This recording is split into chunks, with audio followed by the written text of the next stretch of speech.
Long ago, there lived a generous person who wanted to show their love through meaningful gifts during the Christmas season. Instead of giving everything at once, they decided to give gifts over 12 special days, each one building on the last. On the first day of Christmas, they gave a partridge in a pear tree, a beautiful bird in a fruit tree, symbolizing the beginning of a wonderful tradition. Eileen received this first gift and carefully tended to the tree, learning responsibility. On the second day, 2 turtle doves joined the collection. These gentle birds represented peace and love. The gifts were building, and so was the excitement. Each day brought something new and special to celebrate. On the third day, 3 French hens arrived. On the fourth day, 4 calling birds sang beautiful songs. By the 5th day, 5 golden rings sparkled in the sunlight. Odin helped count and organize all the gifts, practicing his math skills and learning patterns. Gifts continue to grow more amazing. On the 6th day, 6 geese were laying eggs. On the 7th day, 7 swans were swimming gracefully. On the 8th day, 8 maids were milking. Little Oliver clapped with delight at each new addition. On the 9th day, 9 ladies came dancing, bringing joy and celebration. On the 10th day, 10 lords came leaping, showing strength and energy. On the 11th day, 11 pipers were piping, filling the air with music. Finally, on the 12th day of Christmas, 12 drummers came drumming, completing the magnificent collection of gifts. The children looked at everything they had received and were amazed by the abundance and generosity. Eileen, Odin, and Oliver realized something important. The giver had planned carefully for 12 days, showing consistent love and attention. The gifts weren't just about receiving things, they were about experiencing joy day after day. The children counted all the gifts together. 1 plus 2 plus 3 plus 4 plus 5 plus 6 plus 7 plus 8 plus 9 plus 10 and 11 plus 12 equals 78 gifts. But when they counted everything given across all 12 days, since each gift repeated, there were 64 gifts total, almost 1 for every day of the year. The children learned that true generosity isn't just about giving once, it's about consistent, thoughtful giving over time. They decided to follow this example by showing kindness and gratitude every single day. Not just at Christmas. They created their own tradition. Each day they would do something kind for someone else, give thanks for their blessings, and notice the gifts they already had. They counted their blessings just like they counted the Christmas gifts. The 12 days of Christmas taught them that abundance comes from consistency. Generosity builds over time, and the greatest gift is the daily practice of love, gratitude, and giving to others.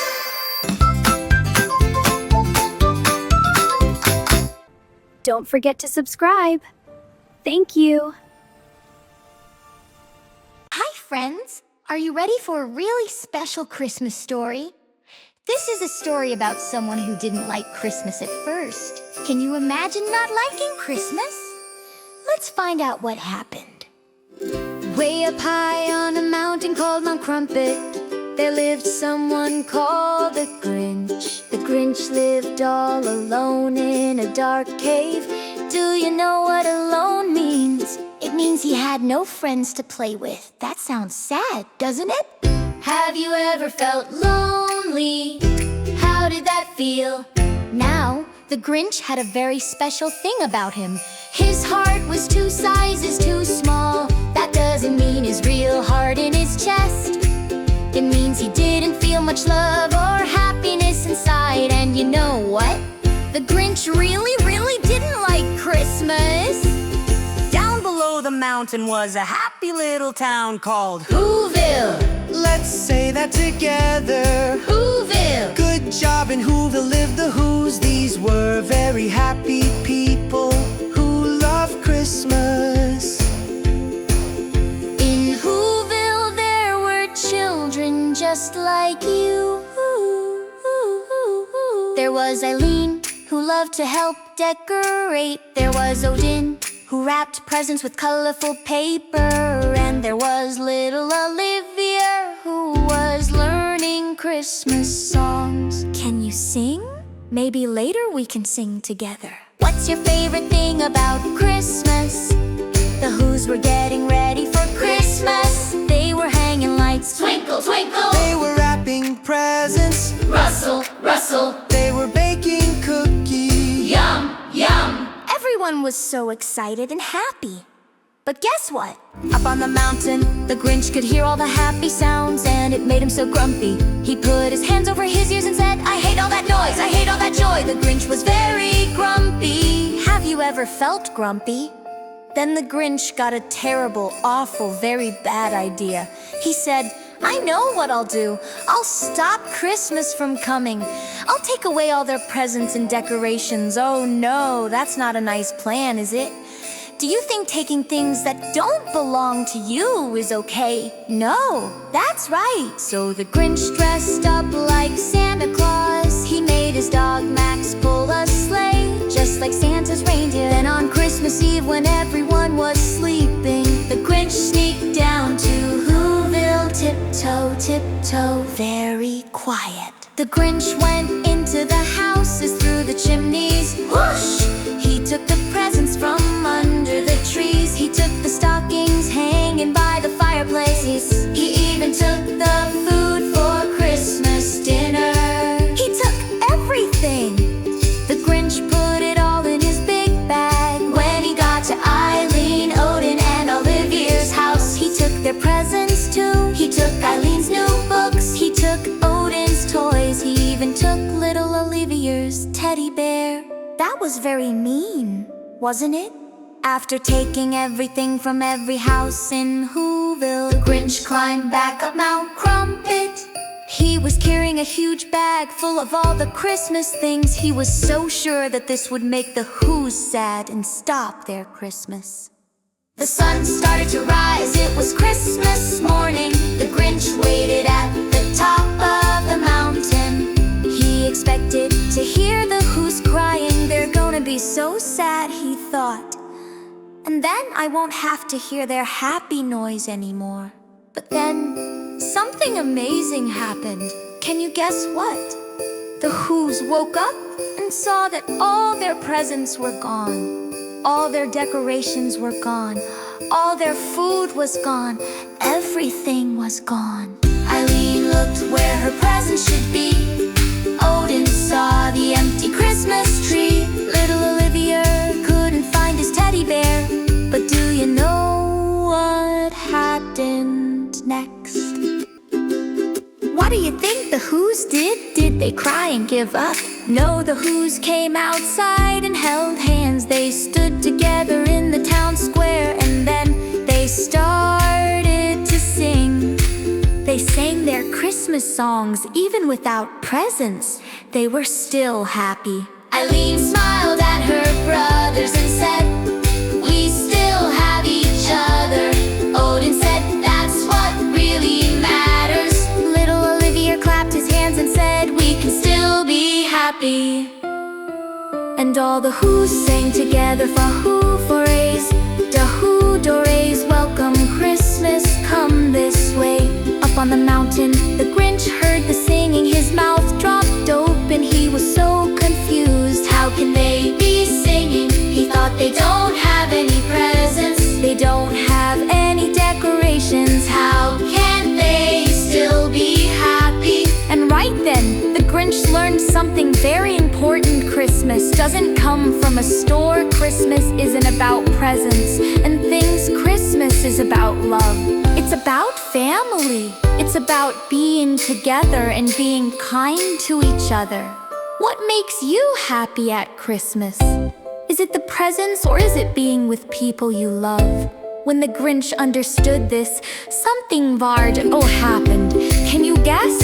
His heart started to grow. It grew and grew and grew. It grew 3 sizes that day. The Grinch felt his heart getting bigger and bigger, filled with love and happiness. The Grinch smiled a real smile, maybe the first real smile of his whole life. He looked at all the Christmas things in his bag and knew exactly what he had to do. He had to make things right.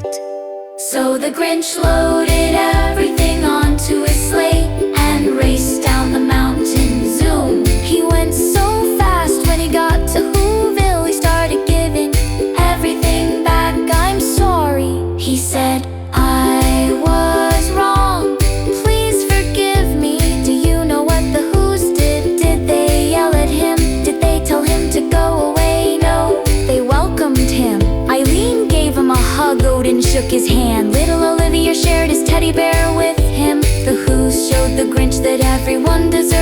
second chance. Have you ever made a mistake? Did someone forgive you? How did that feel? The Grinch joined the Christmas celebration. He helped put up decorations. He sang songs with everyone. He even helped cook the Christmas dinner. And guess what? The Grinch got to carve the roast beast. That's the special Christmas food. From that day on, the Grinch was never alone again. He had friends, he had family, he had love in his big, big heart. He became the kindest, most helpful person in all of Whoville, and never, ever forgot what he won that Christmas. And you know what the very best part is? 'Cause Hans stayed there forever and ever. Because once you do, their heart would fall in kindness. It never shrinks better.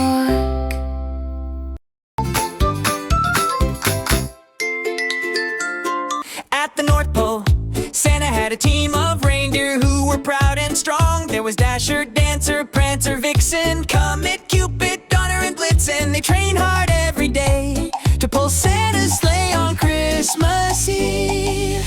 One day a young reindeer named Rudolph was born. He looked just like the other reindeer, except for one very special thing. His nose glowed bright red like a shining light.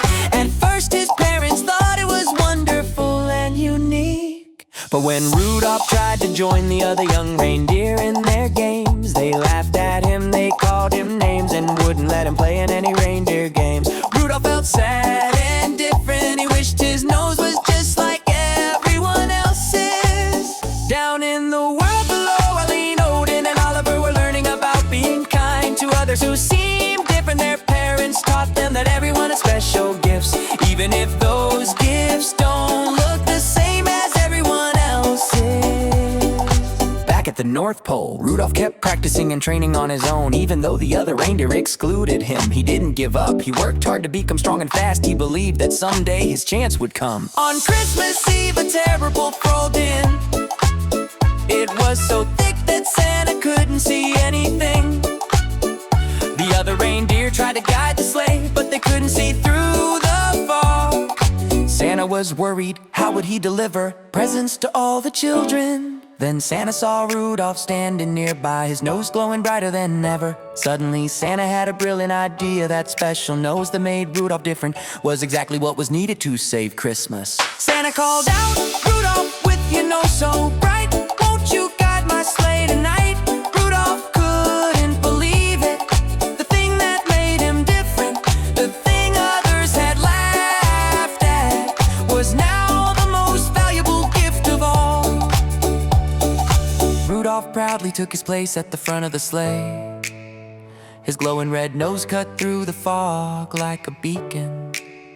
He guided Santa through the storm to every house in the world, including the home where Eileen, Odin, and Oliver slept. The other reindeer watched in amazement. They realized they had been wrong to judge Rudolph. They saw that his difference wasn't a weakness at all, it was his greatest strength. They apologized to Rudolph and asked him to be their friend. Rudolph forgave them with a kind heart. He understood that sometimes people need time to learn and grow. He was just happy that he could use his special gift to help others and make a difference. From that night on, Rudolph became the most famous reindeer of all. He taught everyone that the things that make us different are often the things that make us special. His unique gift saved Christmas and brought joy to children everywhere.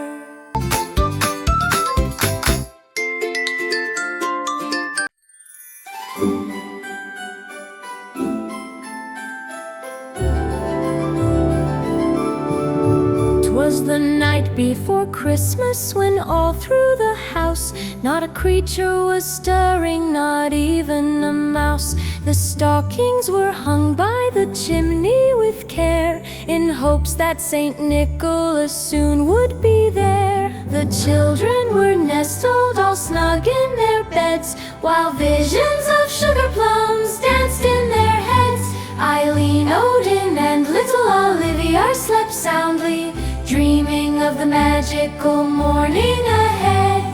Mama in her kerchief and Papa in his cap had just settled down for a long winter's nap, when out on the lawn there arose such a clatter. Papa sprang from his bed to see what was the matter. Away to the window Papa flew like a flash, tore open the shutters and threw up the sash. The moon on the breast of the new falling snow gave a luster of midday to objects below. When what to Papa's wondering eyes did appear but a miniature sleigh and 8 tiny reindeer with a little old driver so lively and quick. Papa knew in a moment he must be Saint Nick. More rapid than eagles his coursers they came, and he whistled and shouted and called them by name. Now Dasher, now Dancer, now Prancer and Vixen, on Comet, on Cupid, on Donner and Blitzen, to the top of the porch, to the top of the wall. Now dash away, dash away, dash away all. As leaves that before the wild hurricane fly, when they meet with an obstacle mount to the sky. So up to the housetop the coursers they flew, with a sleigh full of toys and Saint Nicholas too. And then in a twinkling Papa heard on the roof the prancing and pawing of each little hoof, as Papa drew his head and was turning around. Down the chimney Saint Nicholas came with a bound. He was dressed all in fur from his head to his foot, and his clothes were all tarnished with ashes and soot. A bundle of toys he had flung on his back, and he looked like a peddler just opening his pack. His eyes how they twinkled, his dimples how merry, his cheeks were like roses, his nose like a cherry. His droll little mouth was drawn up like a bow, and the beard on his chin was as white as the snow. The stump of a pipe he held tight in his teeth, and the smoke it encircled his head like a wreath. He had a broad face and a little round belly that shook when he laughed like a bowl full of jelly. He was chubby and plump, a right jolly old elf, and Papa laughed when he saw him in spite of himself. A wink of his eye and a twist of his head soon gave Papa to know he had nothing to dread. Saint Nicholas spoke not a word but went straight to his work, and filled all the stockings, then turned with a jerk, and laying his finger aside of his nose, and giving a nod up the chimney he rose. He sprang to his sleigh, to his team gave a whistle, and away they all flew like the down of a thistle. But Papa heard him exclaim as he drove out of sight, Merry Christmas to all, and to all a good night. Don't forget to subscribe. Thank you. One cold winter day, fresh snow covered the ground like a soft white blanket. Eileen, Odin, and little Oliver, bundled up in their warmest coats, scarves, and mittens, they rushed outside to play in the beautiful snow. The children decided to build a snowman together. Eileen rolled the biggest snowball for the bottom. Odin made a medium one for the middle. Oliver helped pack the snow tight. They worked as a team, each contributing their part.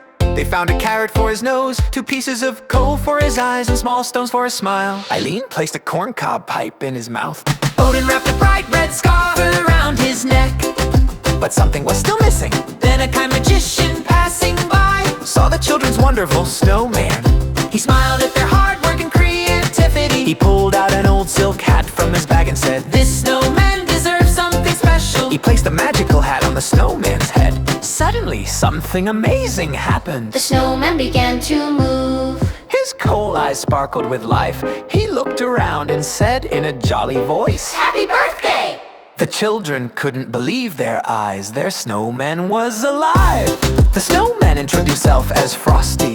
He was friendly, joyful, and full of wonder about everything. Eileen, Odin, and Oliver were thrilled to have a new friend. They spent the day playing together, laughing and having adventures. Frosty loved to dance and play games. He showed the children how to slide down hills and make snow angels. The children taught him about their world. They shared, he sang songs, and created beautiful memories together. But as the day went on, the sun grew warmer. Frosty began to feel strange. He was melting. The children were worried. They didn't want to lose their new friend. They had to think quickly to help him. Eileen had an idea. They could take Frosty to the North Pole, where it's always cold. But how would they get there? Frosty remembered the magician had mentioned a train that goes north. The children and Frosty hurried to find it. They ran through the town, working together to help their friend. Odin held Frosty's hand to keep him moving. Oliver cheered him on. Eileen led the way. They showed true friendship by putting Frosty needs first. Just as Frosty was about to melt completely, Santa Claus appeared. He had been watching the children's kindness and bravery. Santa promised to take Frosty to the North Pole, where he would be safe and never melt. Before leaving, Frosty hugged each child. He thanked them for their friendship, creativity, and caring hearts. He promised to come back every winter to visit. The children were sad to see him go, but happy knowing he would be safe. Every winter after that, when the first snow fell, Frosty returned to play with Eileen, Odin, and Oliver. The magic wasn't just in the hat. It was in the love, friendship, and belief the children shared. And that kind of magic lasts forever.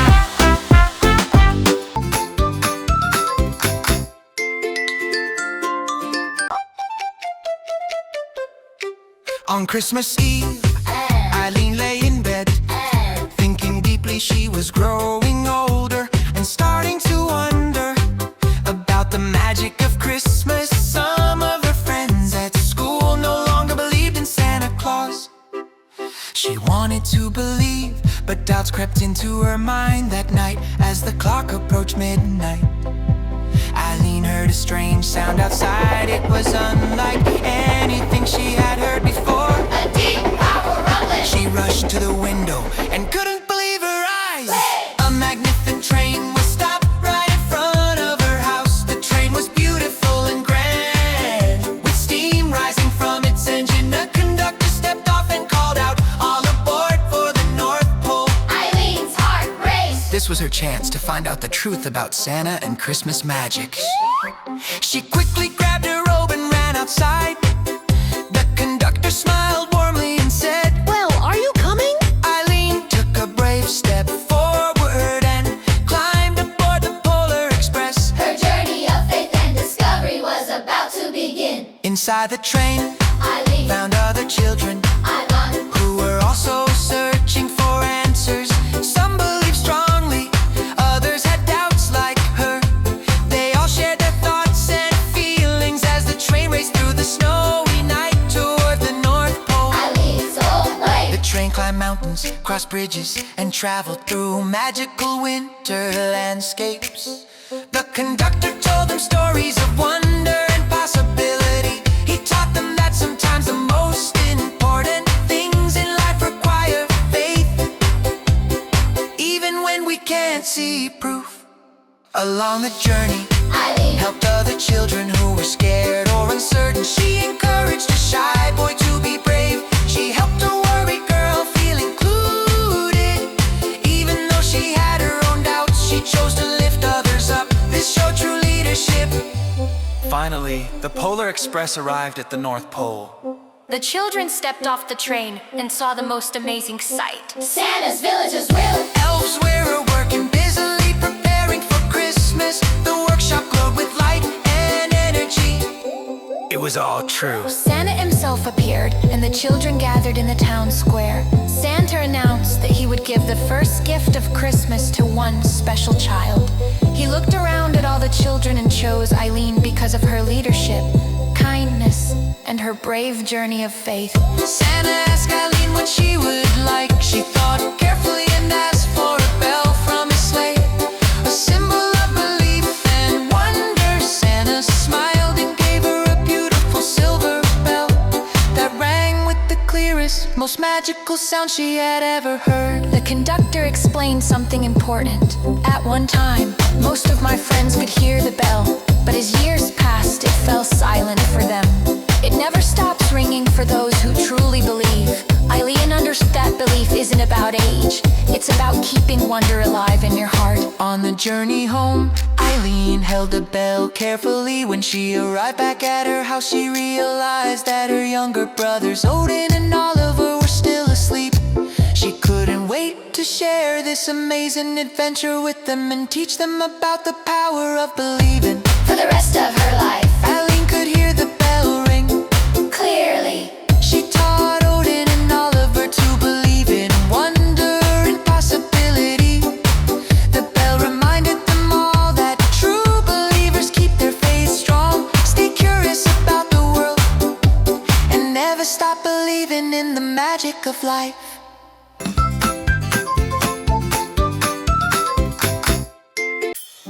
In old London, there lived a wealthy businessman named Ebenezer Scrooge.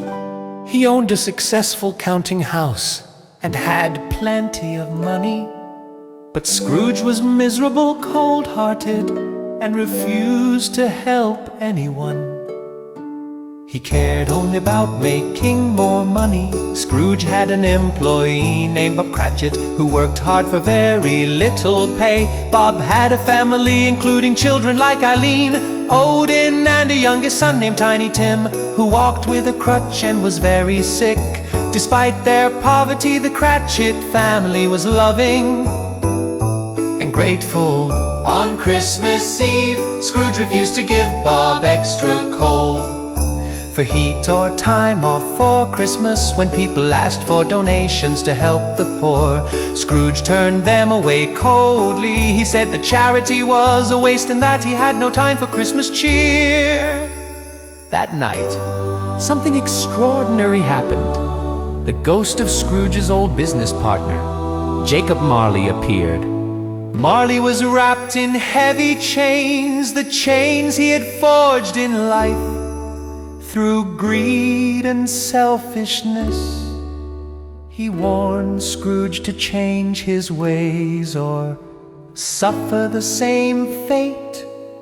Marley told Scrooge that three spirits would visit him that night, the ghost of Christmas. Past came first and showed Scrooge his own childhood and youth. Scrooge saw how he used to be kind and full of hope, but slowly became bitter and obsessed with money. The ghost of Christmas present appeared next, showing Scrooge how others celebrated Christmas. Despite hardship, he saw Bob Cratchit's family sharing a small meal with great love. He saw Tiny Tim, who was weak but brave, and heard the boy say, "God bless us, Everyone. The spirit revealed something heartbreaking. If things didn't change, Tiny Tim would not survive. Scrooge felt deep sorrow. For the first time in years, he realized his choices affected real people. Families, children, lives that mattered. Finally, the ghost of Christmas yet to come showed Scrooge a dark future. He saw himself die alone with no one caring. He saw people taking his possessions without respect. He saw Tiny Tim's empty chair. The future was bleak if he didn't change. Scrooge woke up on Christmas morning transformed. He was given a second chance to change his life. He immediately became generous, kind, and joyful. He sent the Cratchit family the biggest turkey in London. He gave Bob a raise and became like family to them. Scrooge helped Tiny Tim Get the medical care he needed. and the boy grew strong and healthy. Scrooge Scrooge became a father figure to Tim and a generous employer to Bob. He donated to charities, helped the poor, and spread joy throughout the community. The children, Eileen, Odin, and Tiny Tim, saw an amazing transformation. They learned that people can change, that it's never too late to become better, and that kindness and generosity create success that money alone never could. From that day forward, Scrooge kept Christmas in his heart all year long. He proved that true success comes not from hoarding wealth, but from using our resources to help others and build meaningful relationships. Everyone can change for the better.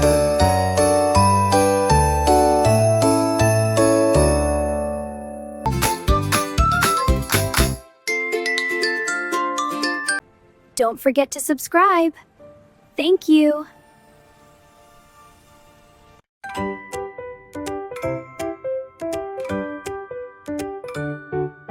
On Christmas Eve, a grand party was held at the home of a wealthy family. Children danced and played while adults celebrated. Among the guests was a kind girl named Clara, along with children like Eileen, Odin, and Oliver, all excited for the festivities. Clara's godfather, Drosselmeyer, was a mysterious toy maker who created magical inventions. He brought wonderful gifts for all the children. For Clara, he had something special, a wooden nutcracker soldier with a kind face and brave posture. Clara immediately loved the Nutcracker. She held him carefully and imagined all the adventures they would have together. Her brother Fritz, however, played too roughly with the Nutcracker and broke his jaw. Clara was heartbroken but carefully bandaged her new friend. That night, after everyone went to bed, Clara couldn't sleep. She crept downstairs to check on her Nutcracker. As the clock struck midnight, something magical happened. The Christmas tree began to grow larger and larger, and the Nutcracker came to life. Suddenly the Mouse King and his army of mice appeared. They wanted to take over the house. The brave Nutcracker rallied the toy soldiers to defend against the mouse army. A great battle began with toys and mice fighting throughout the room. The battle was fierce and the Nutcracker was in danger. The Mouse King cornered him. Ready to strike, Clara saw her friend in trouble and made a brave decision. She threw her shoe at the Mouse King, distracting him and saving the Nutcracker. With Clara's help, the Nutcracker defeated the Mouse King. In that moment, something miraculous occurred. The Nutcracker transformed into a handsome prince. He had been under a spell, and Clara's kindness and bravery had broken it. The prince thanked Clara for her courage and invited her on a magical journey. They traveled through the land of snow, where snowflakes dance beautifully. Then they entered the land of sweets, a magnificent kingdom made of candy and treats. In the land of sweets they met the sugar plum fairy, who thanked Clara for saving the prince. Dancers from different lands performed for them Spanish chocolate, Arabian coffee, Chinese tea, and Russian candy canes. Each dance was more beautiful than the last. Clara watched in wonder, her imagination bringing everything to life. She learned that bravery comes in many forms. Sometimes it means fighting for what's right, and sometimes it means believing in magic when others don't. As dawn approached, Clara found herself back in her living room. holding her Nutcracker. Was it all a dream? Or had it been real? Clara smiled because she knew the truth. Magic is real when you believe in it and have the courage to defend what you love. Clara kept her Nutcracker forever and reminded her that imagination is powerful. Bravery comes when it's needed most, and the greatest adventures often begin with an open heart and a willing